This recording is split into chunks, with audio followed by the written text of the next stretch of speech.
The majestic call of the American crow.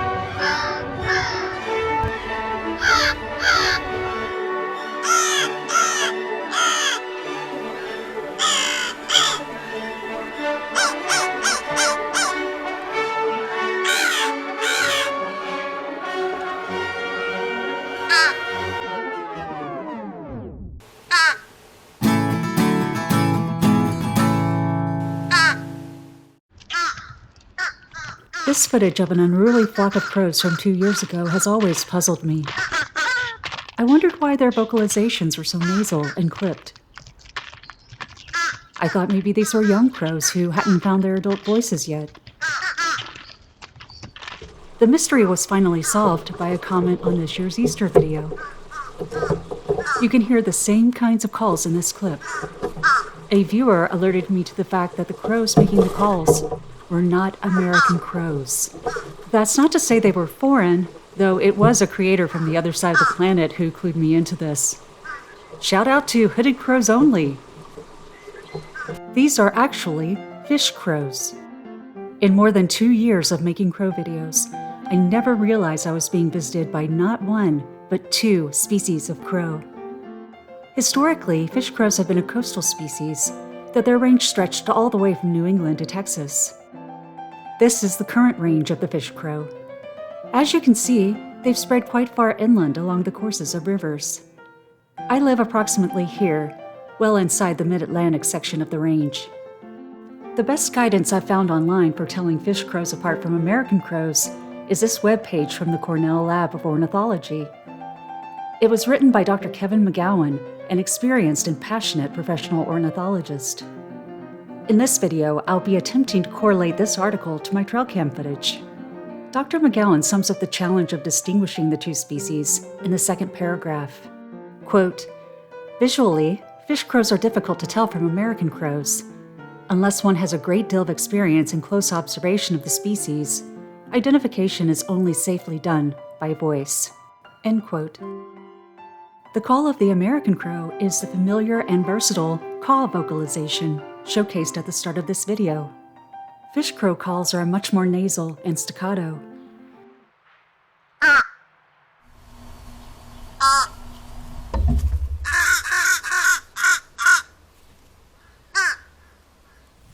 These crows are about to be buzzed by another crow.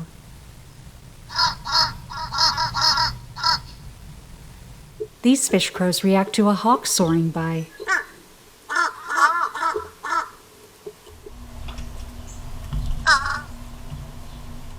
In this clip, fish crows feed while American crows call off camera.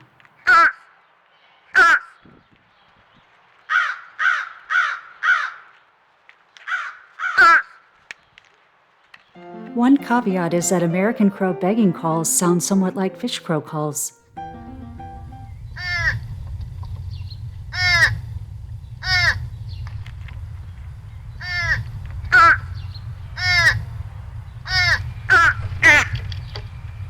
Mostly, it's juveniles making these calls, but adult females do as well around the start of nesting season.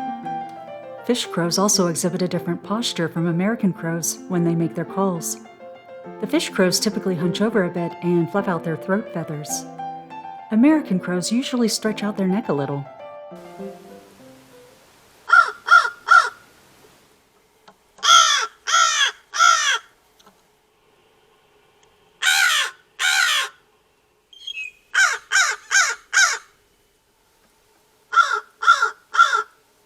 Here an American crow fledgling tries out his grown-up voice.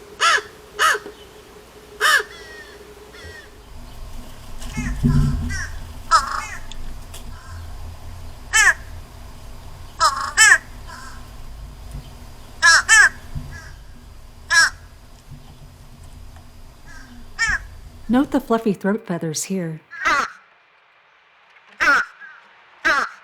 Aw, how romantic.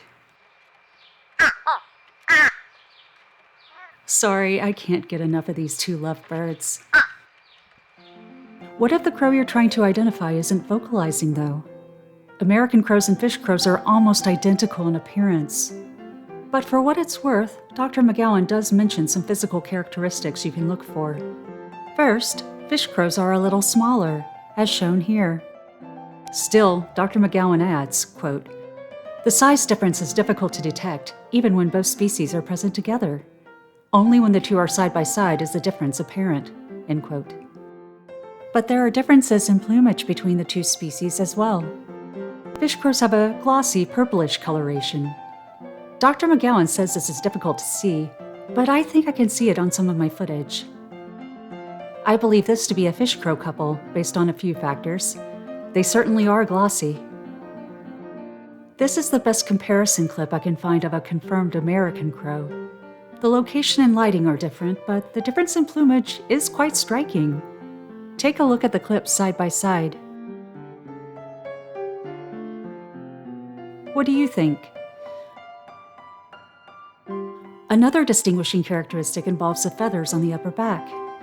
American crow's feathers have a ringed or scaled appearance, while fish crows do not.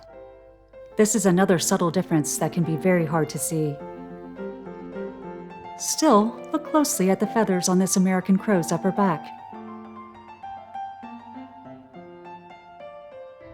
The pattern is somewhat easier to see on the backs of these fledgling American crows,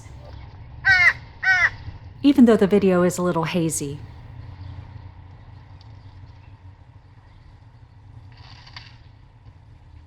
This collage of screenshots from the previous videos may help you see what I'm talking about. Returning to our fish crow couple, we do see some mottling, but their backs look hairy more than scaly, at least to me. There are subtle differences related to the appearance of the head. A trait I find especially interesting is this one.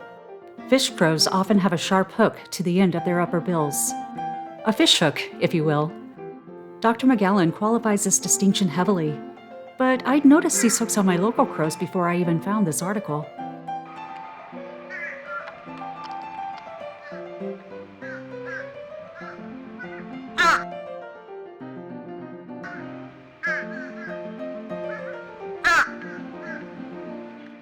But then there's footage like this. The hook is much less pronounced on this fish crow. I'm wondering if these points have a tendency to wear down over time. Now, Dr. McGowan's article is almost 20 years old, so I reached out to him to confirm that the info was still current. He said it was, and he offered a couple of additional observations he's noted since. One has to do with the overall shape of the head. Quote, "The fish crow's head is slightly flatter, with American crows being slightly rounder and showing a bit of a forehead." These photos from the Cornell Lab seem to show this difference. That's a fish crow on the left and an American crow on the right. Here you can also see the more pronounced scaled appearance of the plumage on the upper back of the American crow. I'm really not seeing this difference on my trail cam footage, though. On the right is a typical fish crow, and on the left is a slideshow of American crows. The forehead difference is extremely difficult to see, at least for me. If anything, it kind of looks like the fish crow has more of a brow. What do you think? Dr. McGowan mentions one last characteristic to look for. Quote, "In the right light, the auriculars and facial feathers of a fish crow appear deep black, contrasting a bit with the neck and nape. If it flashes a dark mask, it is a fish crow." This is another really subtle characteristic, but once I saw it in my own fish crows, I couldn't unsee it. Note the darker plumage around the eyes in these video clips.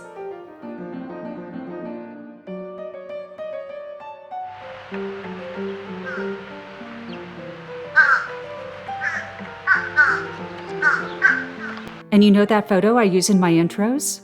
Look at the coloration around the eyes. These are probably fish crows too. Now all that said, look at these photos from the Cornell site again. Based on plumage texture and the mask feature, I would have guessed that the crow on the right was the fish crow, not the one on the left. Even now, I wonder if they have these two photos backwards. This just goes to show the peril of trying to differentiate these species visually. Dr. McGowan's article discusses several additional physical characteristics that might be useful in telling these species apart.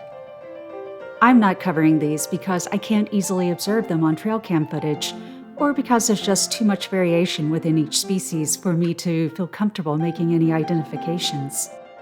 If you want to learn more about these anyway, definitely check out the article. There's a link down in the description.